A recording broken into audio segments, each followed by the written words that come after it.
We have super large adzurite crystals from various deposits all over the world, but this is a prime example of pretty large adzurite crystal formation from the Tsumeb mine in Namibia.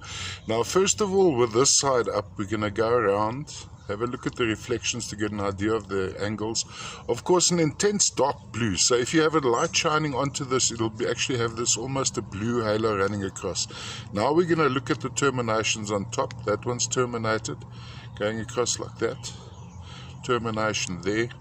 Quite a magnificent piece, example of adzurite from Tsumeb. One doesn't often find large chunky crystals like this from this deposit, and this would compare to the best in the world. I know Morocco has come out with some pretty nice ones, but this is quite magnificent.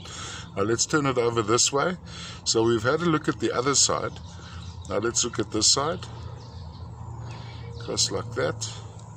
So there's the termination we saw on the top. We go around like this. There's another termination. This would be now on the other side. So it would have sat on the matrix like that maybe.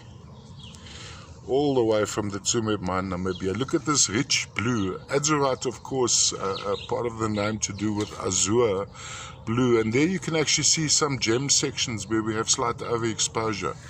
So if you have a strong light shining onto this guy, you'd actually have the